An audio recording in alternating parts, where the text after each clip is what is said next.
Imagine a world with no cold calling. A world where companies don't sell your data to other companies who want to pester you. At G4 Claims, we don't cold call and we don't buy a single lead from data companies. Oh, and if you're due any compensation from your car accident, you pay nothing to us at all. For full accident management support, including motor replacement, repairs and personal injury compensation claims, just search G4 Claims today. For help the way you want it.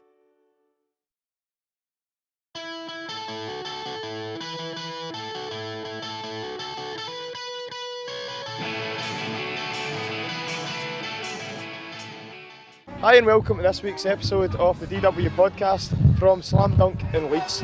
Cheers. McFly, secret act, Slam Dunk, how was that? It was ace, man. You enjoy it? But, you know, I didn't know what to expect because obviously never played it before. And they're fucking great out there. It's one of the best crowds I think we've ever had. Really? Yeah, I've never seen them doing a little circle pits of 5 colours, man. I loved it. I loved it. You're so used to arenas, so it must be amazing coming back to something like this. Mate, you know, without gigs it was shit. There was no purpose. I felt like there was no purpose. It was like, what, you know, what's the point? And then This is the point? This is the fucking point. Exactly, man. Like, everyone out there who's not seen a gig, who turn up to these things and make the effort, who don't get scared of being in crowds, and that's what it's all about, isn't it? Are you going to hang around for the rest of the day? Got another gig? Oh, yeah? Yeah, I got another festival, yeah. Oh my god. Yeah, man, it's all backed up. Brilliant. Trying to fit it all in. Where are you off to next? Amphill. No idea. Amphill Live or something. Right. And then Slam Dunk tomorrow. Amazing. That's brilliant. Listen, thanks so much for You're your welcome, time. man. Pleasure to always provide some good entertainment. I hear that you're playing a few more shows today. Yeah, we've got a show tonight, and then we've got obviously Slam Dunk tomorrow, and then a show on Monday. We did one last night, so it's all good. It's what we want to do. It must be amazing after being away for so long that Yeah, playing like that. it's crazy. Last night we did this show, and I had a moment where I was just like, you know, there's all these people out there, and I'm like, it's mad to think that 5 months ago we were all stuck in our homes. So yeah, we're loving every moment, and I'm sure every band is, and everyone in the crowd's probably loving it too. What did you do with yourself during lockdown? What was your escape? Fucking hell, man, hid from my kids, hiding from my kids. I got 2 young children, so I was like, first one I went, like, I think a lot, like half the nation did, spent the first 2 weeks going, oh, this is really nice, slow pace of life, listen to the birds singing, isn't this great? And then after 2 weeks I was like, fuck this is so boring. And then I started going DIY crazy. No way. Yeah, painting the house, like trying to find anything wrong with the house to fix. Yeah, it was tough, man, but we actually ended up getting us, in between the 2 lockdowns, we ended up getting a studio. Amazing. And then there were kind of regulations that if you tested, you could go into the studio. So for the second 2 lockdowns, we were in the studio, just writing and recording. So it was the first one that was sucked, but you know, look, people had it way worse than me, so it was okay. Listen, it was a pleasure listening to you. Thanks, man. It was good fun. Thanks for having us. All right. Joined by Don Broco. How you doing? All right, mate. Very good. New album out recently? Yeah. So coming out in a few weeks now. Just. Sorry, I thought it was already out. Oh no, it's all right. We've got like 4 songs out from it now. Just released a new one, so it's like getting very close. It's like, yeah, getting kind of excited about everyone hearing the whole thing now. So I'm guessing the recording process during lockdown was like you guys are just locked in the studio and going for it. yeah, I mean, I wrote most of it on Zoom, like as you know, because we couldn't meet up, and then getting in the studio was just amazing because like being sort of stuck at home writing in our flats is annoying, and it's, you know, and then getting to finally go to a studio, just locking down and doing it. It felt like being on holiday. It was like summer camp. It was like getting to see everyone. And How does this compare to the other ones? What's this, number 4? it's for, yeah. I mean, I think we've had a lot more time to do it, which is weird. It was actually probably the nicest, just most pleasurable writing experience we could have had. Because every other album you're always like rushing to get it ready for a tour or a festival or whatever. This was just, okay, let's just enjoy it, take our time, you know, do what feels right. I'm obviously from Motherwell, as many of the listeners and watchers will know. You guys have been on tour a few times now with the La Fontaines. Yeah, we love those boys. You must have a lot of stories about. Yeah, I Not mean, with Jamie and Kerr, I'd say. yeah, no, I mean, we've met them a few times before that tour, but we've only done the one tour of them, and yeah, just the best guys, like, just fucking like, just so normal and up for a laugh, and just, you know, they're just regular dudes like us, so it's so refreshing to not meet a band with any, like, you know, like ego or anything like that. They're just real guys. So yeah, it's sick. I was listening to the podcast that you done with the LaFontaines, and you were telling us about your first band name. Oh yeah, what, Club Sex or the one before that? We've had a few terrible band names, so yeah. There were a multitude of. Or it might have been the very first one was Unfortunate Spillage. That was like, I mean, we never actually played under that name, but that was the name on the poster. Yeah. That's hilarious. What can we look forward to tonight? Oh mate, I mean, for us it's like getting to put finally like a full set together. Getting to play some of the new songs from the new album for the first time to people, which would be insane. Cause it's funny when you come to somewhere like this though, because you want to showcase your new music, but you also want to play the classics. Yeah. It's a bit of both. It's like whenever we do like festival slots, and especially now like headlining for the first time, you don't want to like shortchange people of the songs they know. So it's kind of like a bit of a greatest hits set with some new ones thrown in, basically. Rob, it's been a pleasure. Mate, enjoy your set, man. Dan. Hi. Zebrahead. Yep. How's it going? Pretty good, man. How about you? Aye, not bad. Yeah. Doing right. You've got your cousins here as well. Yeah, I'm just hanging out with them right now. Cause I'm originally from Sheffield, so they came over, hang out. So. How was the flight? All right. Must be strange after so long coming back to the UK. It's hard keeping a mask on for 11 hours, trying to sleep. You know what I mean? Like in fucking, my God, I just want to not breathe my own fucking breath for fucking 5 minutes. You know what I mean? So that kind of sucks. I seen you drinking, was it whiskey or so before you got on that flight? That'd probably knocked you out. Or what was it at the airport? It was mellow. It was all right. Yeah. It just, the whole mask thing is the only thing. Totally. It's kind of weird, like, stand 6 foot apart, but once you get in the plane, you're right next to each other. Nothing really makes fucking sense. I mean, I can be 6 foot away from you waiting to get on the plane, and then I'm right next to somebody right here when I'm on the plane. Yeah, totally. I mean, everything seems fucking crazy.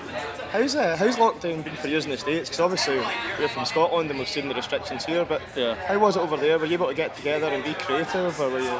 Yeah, we've been writing a lot of music. Good. Drinking a lot. But yeah, we've been writing a lot of new music. We just got a new singer actually. Oh, amazing. And we just released a new single. It just came out. We have another single coming out September 10th. Excellent. Yeah. What's it called? Long Way Down. Good. So yeah, we're actually going to play it today. But hopefully in the charts it's not going to be a long way down. I hope not, yeah. I think it's about our career.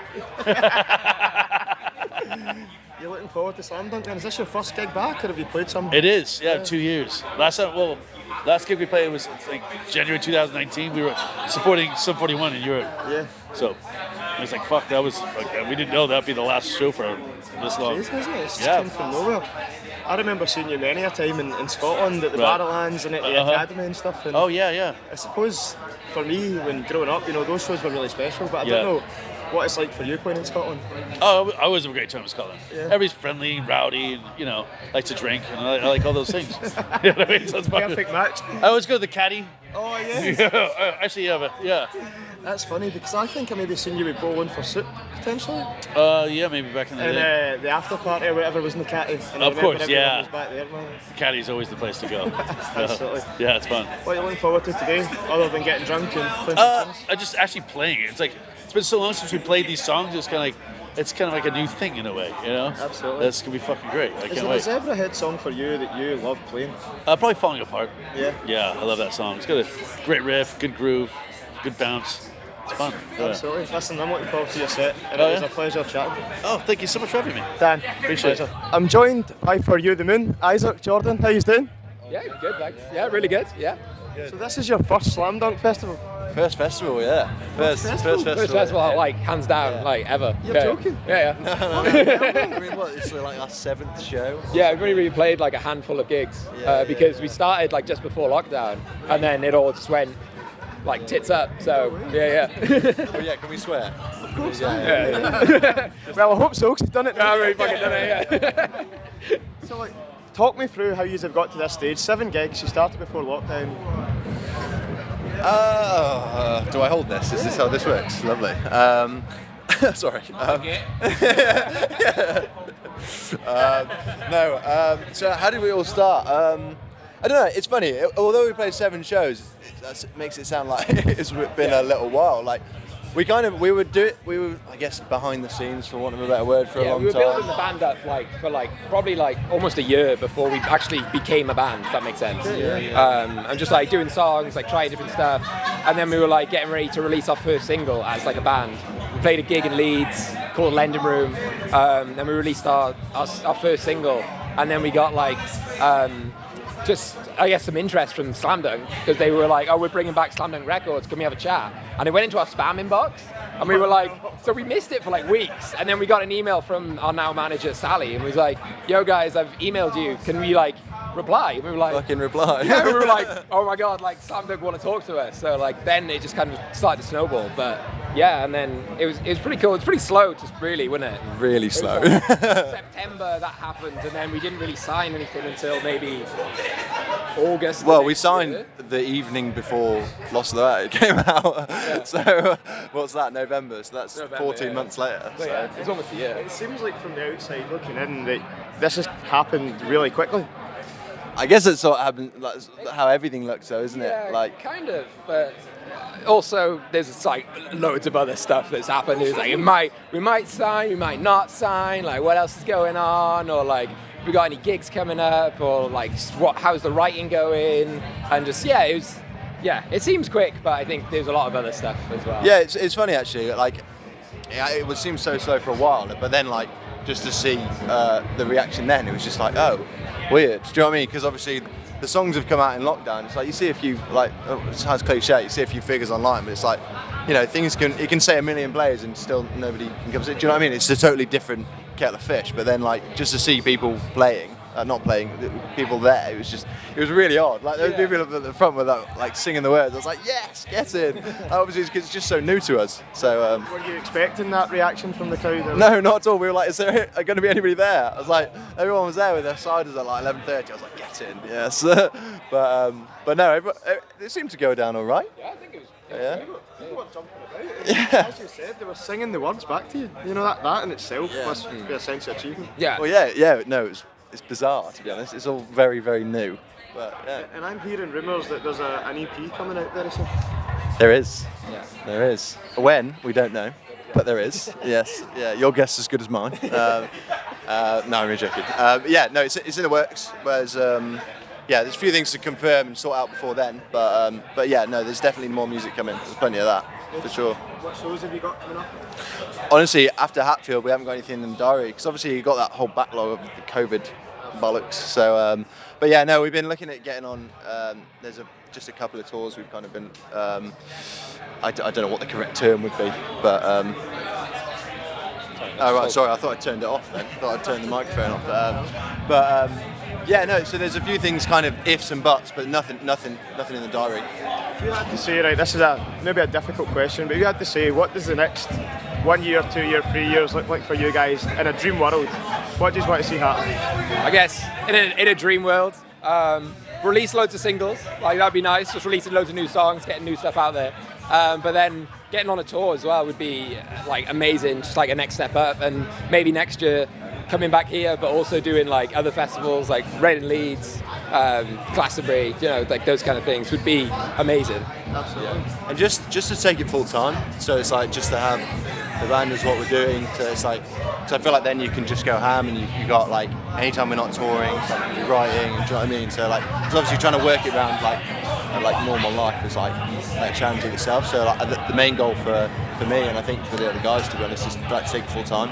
Absolutely. Listen, I'm going to see you guys next year here. You're going to be headlining. Well, yeah, I wish. Yeah. So, I'll have a crowd as big as McFly. Yeah, that'll be it. Listen, it's been an absolute pleasure. Wishing you all the best for tomorrow. Thank you, and for the future. Thank you. Thank you. How are you guys doing? Good, man. Been good so far. Been well, it's been good. Yeah. It's good to be back at festivals and stuff, isn't it? That's it. And this must be like a home festival for you guys. Well, yeah, kind of. I haven't been here for a while. I left Leeds when I was 11, right? Which is a bloody long time ago. Yesterday. So yeah, kind of a home gig. Yeah. All the people we know here have sort of died. Yeah. So we come up here anymore. Basically, everyone. Let's go see my grandma. Oh, she's dead.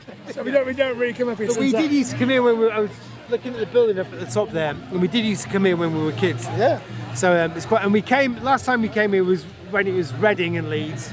And this was the Leeds site. We played here for. Is this the same site as Reading and Leeds? I remember Guns N' Roses. Yeah. Guns N' Roses didn't turn up or whatever, and then someone set it on fire. Then there was like a riot and all the. That's right. Yeah. All the crowd rioted and set the. But that was amazing. We had an amazing gig that year.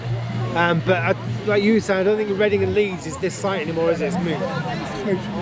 Anyway. I can't believe that, because I must have been on this site before, and it looks totally different. It's amazing. Yeah, it looks really weird. It's flat, almost apocalyptic light. It's a very strange day, isn't it? Yeah. This is amazing. There's so many different stages and stuff. Yeah, just stuff happening everywhere. It's cool, isn't it? How was your set? It was really good. Good. It kind of crept up on us a bit because we were stuck in traffic. We got here with 20 minutes to go. Yeah, and then we were straight on stage, set everything up, quick line check, and then McFly were finishing, and then we were straight on. Listen, you guys have got a bit of history with McFly. Yeah, they're our best mates. So that's they're good mates. We kind of help make them play and get them involved. And Jason's produced a bunch of their records, and we just tight with them. And Doug played bass with us. Doug was in our band for 2 years. Yes. Was that when you toured with Hell is for Heroes? Yeah, that's right. Yeah. I remember that. Then we did the Hi-Fi Series tour after that as well. Right. Yeah. They're amazing. They had a great gig. Yeah. For them, it's a different crowd completely to what they're used to. Yeah. Although they do have quite a rock crowd. Yeah. They had a rip though, didn't they? It was amazing. They loved it. Yeah. It's just amazing songs. They're all amazing players. It just sickens me. They're so good at what they do. We had a very brief chat with them, and they said if we'd played this festival 5 to 10 years ago, we'd get bottled off. Yeah. So true. Yeah, amazing. But Busted did it 2 years ago, and that went down so well. It just made sense for them to do it. So yeah. Listen, you guys must have been playing for, I don't want to make you feel old, but it must be about 30 years or so almost. Approaching it. Yeah, at least 25, 6 years. Honestly? Yeah, I'm near 52, which is quite frightening, and we started touring in 20 when I was 26. I'm a spring chicken at 48. So I think 26 we started touring, which is quite late. Yeah. We're old back then. Yeah, I know, yeah. I want to say that I seen you in the Barrowlands with Yellow Card, was it? Yellow Card? No, might have been Goldfinger. Goldfinger, that was it, yeah. Goldfinger. We had a stinker. I remember it wasn't great. You saw us at one of our worst gigs ever. Are you serious? Yeah, it was terrible. It was a shocker, because Barrowlands is an amazing venue. Yeah. We played in every venue that there is in Glasgow. Yeah. So in fact, played with Faith No More in the Arches of Glasgow. Yeah, it's a weird venue. That was just as our like first tour. The pinnacle. No way. We could not believe we were on tour with Faith No More. It was unbelievable. Yeah. But played in the Cat House, King Tut's, millions of times. Yeah. So for us to to kind of headline the Barrowlands was amazing. It's an incredible venue, but we just had a bit of a stinker that night, didn't we? I was young. I must have been about 15, but I remember that being a brilliant night. So good. Don't be harsh on yourself. It just isn't. Yeah. Faith No More and the Arches is a funny one, because the Arches for me was like Scotland's ultimate dance venue, and now it's a food hall. It's a Food hall, really? Yeah, I mean, I've never been to a gig there apart from the Faith No More gig we were at. It's quite a strange venue. We turned up the night before, and our tour manager knew Faith No More quite well, because I think he tour managed them or something. And Billy Gould asked him, he said, let me take the boys from A out for a meal the night before. Where did you go? So we all went for a curry, didn't we, on Socky Hall Street somewhere. Yeah, and he was the nicest man ever. And talk about, because for us, Faith No More were like our favourite band of all time. It's just incredible. We've seen them play so many times. And then to suddenly be being taken out for dinner with Billy, who was just so down to earth and friendly, that when we turned up to the gig the next day, just made it so much easier. That's amazing. It was absolutely amazing. What a guy. That's like a total icebreaker, the way that's it was just unbelievable. Walking in while they were sound checking, we just started pinching ourselves that we couldn't believe this was happening. Yeah, I always remember saying, so when you turn up tomorrow, you've got a friend here. And that made such a massive difference. Then about 5 years later, we were playing in London somewhere. I can't remember where it was. Scala. And there's a knock at somebody being in contact with our tour manager, knock at the dressing room door. And it was Dan Cart's first gig. And so Dan was a hero. He's Billy Gould. And in comes Billy Gould from Faith No More into the dressing room. It's like, I was in town, thought I'd come and say hello. It's like, you legend. Amazing. Yeah, amazing people. What is the secret? Because obviously you had a small hiatus between 2005 2008 maybe? Not so small. Yeah. We had quite a long hiatus. Yeah, we did. But then we did get back on the saddle and do some little touring. Yeah. Since then we've just done little sporadic bits and bobs to keep us happy, and it's like a fishing trip, like a golf holiday for us. Yeah. Really. The thing is, right, me and Adam and Jason are all brothers, and Mark, Adam, it was in Adam and Jason's year at school, so he's like another brother, right? And we, since the band kind of stopped as our kind of day job, never get the chance to see each other because everyone's so busy doing their own thing. So that putting, you know, a little tour in here or a few gigs in there is just an amazing excuse to meet up with each other and hang out with each other. And you do a gig and air those songs again, and it's so, I don't know, it's really cathartic, isn't it? It's an amazing thing to do. It's a brilliant thing to look forward to, and playing those songs again is just amazing. Do you guys think if you weren't brothers, you'd still do it? Yeah, I mean, like, people I don't know why, there's still a bit of love out there for A. So people do come and see us, and it's always a big surprise to us.